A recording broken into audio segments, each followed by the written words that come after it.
Good morning! Ako ang inyong kunyang ng Hong Kong. Welcome back to my channel. Sa mga hindi pa nakapag-subscribe, please subscribe na po kayo and click the notification bell para lagi kayong updated kapag may mga bago akong upload na videos.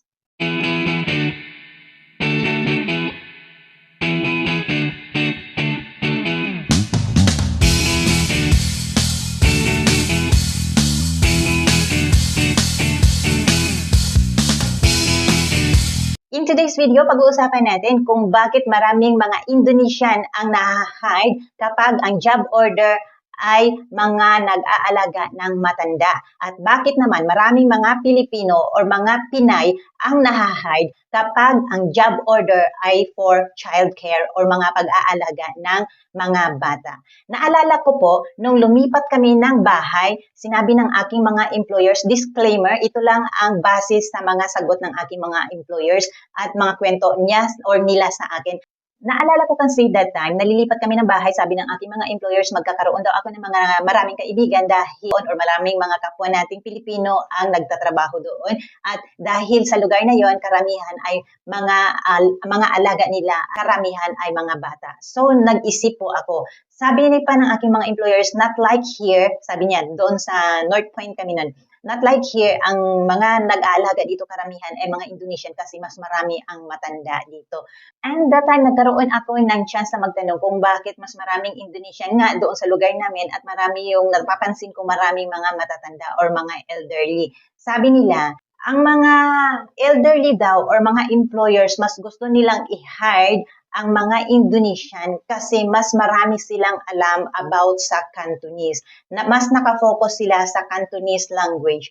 Before po daw na i-hire or i-deploy ang mga Indonesian papunta dito sa Hong Kong, nag-aaral sila or ang OWA nila is 6 months. So, ibig sabihin, pinag-aaralan talaga nila ang salitang Cantonese bago sila i-deploy dito sa Hong Kong. 6 months po yun. So, mas alam nila magsalita ng Cantonese dahil nga 6 months talaga sila na nag-aral sa Indonesia about yung language na Cantonese bago nga sila i-deploy dito. Ganun po sila ka-focus pagdating sa pag-aaral ng Cantonese kasi nga bukod sa kasi hindi sila marunong masyadong mag-English. Hindi ko nila lahat ha. Karamihan sa mga Indonesian ay hindi masyadong marunong mag-English kahit na is sign language. Minsan, may kasama din ako dito in Indonesian every Sunday. Hindi kami masyadong nag-uusap kasi hindi ko talaga maintindihan ang kanyang English. Pero pag siya naman ay nagsalita sa akin ng Cantonese, hindi ko rin talaga maintindihan. Ganun po yun. At pagkatapos, ang mga employers dito kapag na mayroon silang mga anak, mas gusto nilang i-hire ang mga Pilipino dahil mas nakapagsalita po tayo ng English. Kahit na hindi man tuloy-tuloy ang pag-i-English natin, pero mas na-express po natin or naiintindihan nila ang ating mga sinasabi.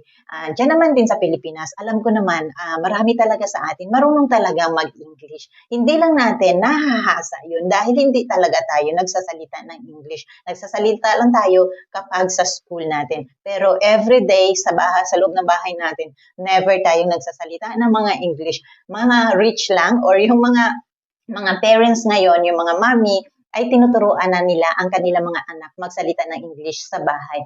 Pero mostly, hindi talaga tayo nagsasalita ng English.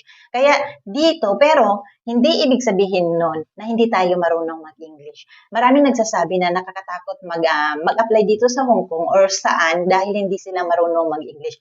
Nasa isip nyo lang po yan guys na hindi kayo marunong mag-English kasi hindi nga natin nakasanayan yun. Pero pag nandito na talaga kayo in normal life, mapipilitan yung dila natin na makipag-usap sa kanila dahil sa hindi nga tayo marunong mag-Cantonese. So yun po ang ibig sabihin kung bakit pala marami ang mga naha-hide na mga Indonesian kapag mga matatanda. Yung mga matanda talaga dito guys, hindi talaga sila marunong magsalita ng English. Minsan hindi naiintindihan. So kapag kinuha nila si Indonesian at saka yung aalagaan nila ay matanda, mas nagkakaintindihan sila. At kapag naman, halimbawa, ang mga matanda dito, tapos ang mga employers ay kukuha ng Pilipino, hirap na hirap po talaga tayo sa communication, lalo na hindi tayo marunong mag-Cantonese. Ang OWA po natin, ang pag-aaral po natin dyan sa Pilipinas ng Cantonese is 3 days lang compare sa 6 months. Napakahirap po. Sa atin nga, English na mula nung nag-aral tayo, tinuturuan na tayo ng English, di ba? Hindi pa tayo fluent. Yun pa kaya yung Cantonese, mahirap po intindihin ang kanilang mga salita at mahirap din i-pronounce. Minsan, sa isang word, kapag nagkamali ka ng pronounce, iba na yung ibig sabihin nun. Kaya minsan nakakatakot, or sa akin lang natatakot ako magsalita ng Cantonese, baka mamaya mali yung pagka-pronounce ko sa kanila. Doon sa dati kong employers, may matanda doon, si Auntie, ang tawag ko sa kanya, at may alaga naman akong bata. Ang si Auntie naman ay hindi siya masyadong marunong talaga mag-English, pero hinahanapan niya talaga o nag-e-effort talaga siya na maintindihan ko. At si ma'am kasi, mas gusto niya na nagsasalita kami ng English para daw yung anak niya, kasi mas gusto talaga nila, mas nakafocus sila ngayon sa English. Dahil dito guys, ang mga bata may 3 languages silang pinag-aaralan. English, Cantonese, at saka yung Mandarin, yung Putonghua. Pero mas gusto nila talaga na isanayin din ang kanilang mga anak pagdating sa English speaking. Kasi nga, minsan may mga pangarap din yan sila na pupunta sa other country, yung mga salita ay English talaga.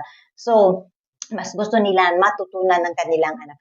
Kasi nga daw, dati meron silang cheche or kunyang na nag-aalaga sa kanilang anak, which is the Indonesian.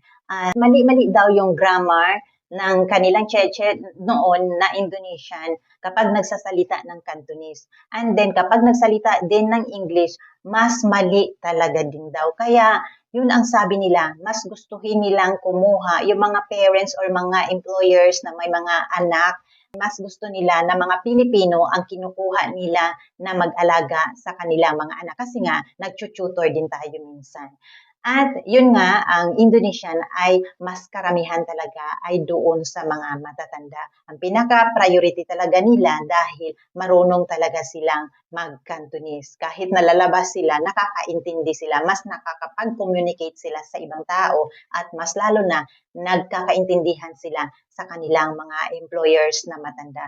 Yun po ang rason kung bakit mas maraming na-hire na mga Indonesian kapag ang job offer ay yung mga elderly at mas marami tayong mga Pilipino ang na-hire kapag ang job offer naman ay mga bata. Sana nakatulong ang video ito at saka sana nakapagbigay ng idea sa inyo at mga panibagong kaalaman na naman. Thank you for watching. Bye!